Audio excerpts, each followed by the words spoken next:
Ya, Assalamualaikum warahmatullahi wabarakatuh. Halo semuanya, perkenalkan nama saya Zaki Mahedar dengan NIM 2024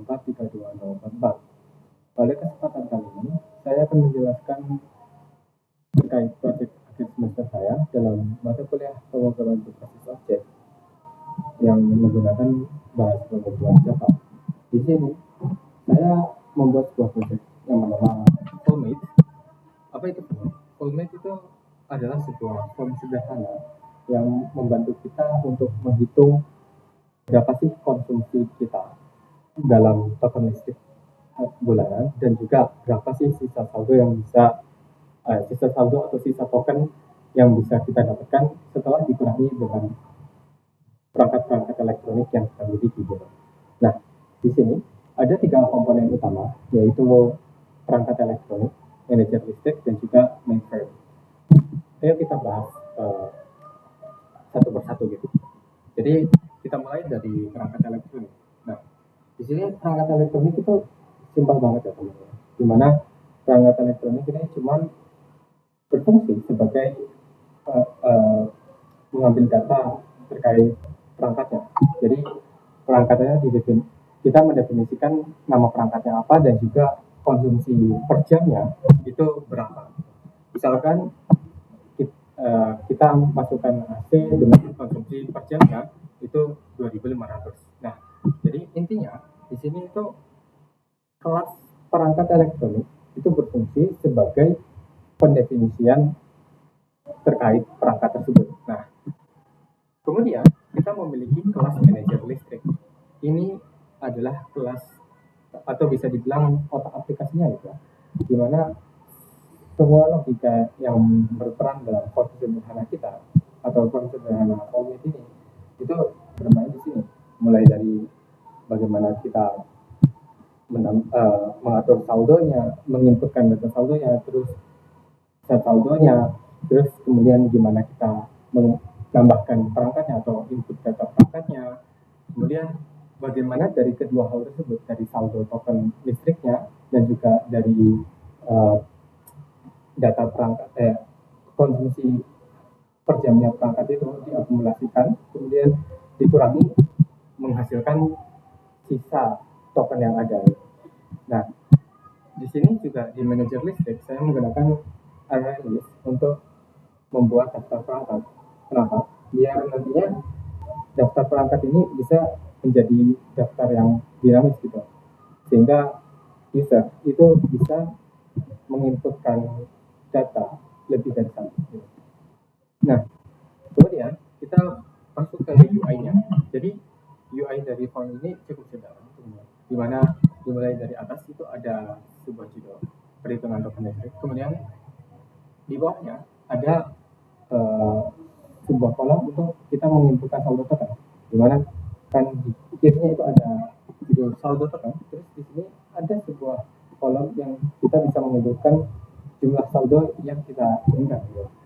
Terus ketika kita sudah menginputkan saldonya, kita jangan lupa kita bisa saldo agar nanti di saldo ini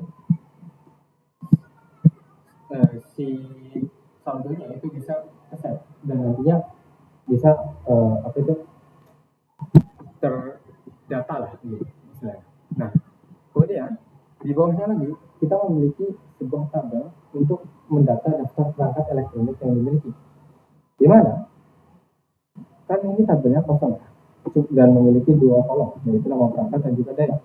Nah, untuk mengisi tabel berikut kita bisa menggunakan tombol tambah perangkat, yang mana logika di balik tambah perangkat ini adalah jika si user itu mengklik tombol tambah perangkat, nanti akan muncul sebuah message atau komen gitu. Nantinya atau bisa dibilang sebagai input dialog. Nah, nantinya itu yang pertama dia itu akan mengumpulkan dialog yang meminta user menginputkan nama perangkat. Kemudian setelah nama perangkat diinputkan ke baca teks, nanti si user bakal diminta menginputkan dayanya juga. Nah, setelah diinputkan nama dan juga dayanya, nanti bakal muncul di sini. Misal kita inputin nama perangkatnya AC dan dengan daya 2500. Nanti di tabel yang awalnya kosong ini bakal muncul nama perangkat AC dan juga dayanya 2500 gitu. Nah, seperti yang saya bilang tadi, ini kan daftar perangkatnya dibuat menggunakan array list. Jadi dia itu bisa dinamis dan juga bisa banyak. Jadi setelah kita menambahkan perangkat satu, kita bisa menambahkan perangkat lagi hingga banyak gitu, misalkan 5, 10 gitu ya.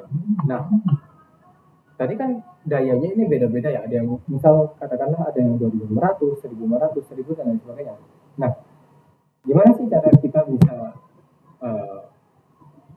nggak mungkin dong kita akan mengurangi satu persatu, itu bakal lama. Makanya itu di sini di tombol itu, kalau kita lihat logikanya, dia itu mengakumulasikan dulu dari total kebutuhan watt setiap perangkat yang ada di tabel tadi, terus kemudian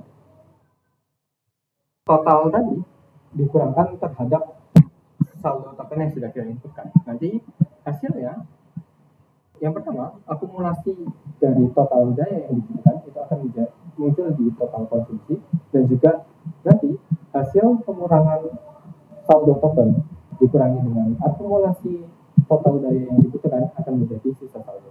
Gitu. Kita langsung aja coba run formnya. Nanti akan mengumpulkan seperti berikut. Nah, jadi tampilannya ya begini, perhitungan total listrik. Misalkan kita input 65.000 watt gitu. 65.000. Nah, terus misal kita di sini punya 5 perangkat. Yang pertama AC dengan konsumsi daya katakanlah 4.500. Terus misal kita punya kulkas, katakanlah dia mengonsumsi daya hingga 6.000 gitu. Lalu kemudian kita memiliki kompor listrik yang katakanlah dia mengonsumsi hingga 2.500 watt gitu. Dan kemudian kita memiliki PC gitu, yang mengonsumsi daya katakan cukup besar hingga 5.000 watt gitu. Kemudian ada lagi kita memiliki katakan water heater gitu, yang mana dia mengonsumsi hingga 8.000 watt. 8.000 watt. Nah, setelah kita inputkan semua, kan tadi teman-teman juga bisa melihat kita input satu, muncul satu AC gitu, terus input kulkas, muncul kulkas dan sebagainya. Nah, untuk ini kan masih kosong ya. Nah, untuk mengetahui gimana sisa saldo dan total konsumsinya, kita pencet tipo. Nah, di sini muncul dari penjumlahan akumulasi antara kebutuhan AC, kulkas, kompres dan lain sebagainya yang dijumlahkan 4.500 ditambah 6.000 dan sebagainya hingga munculkanlah total konsumsi kita membutuhkan 26.000 kWh. Nah, terus berapa sisa saldonya? Dari 65.000 ini dikurangi dengan kebutuhan 26.000 itu menghasilkan 39.000 kWh.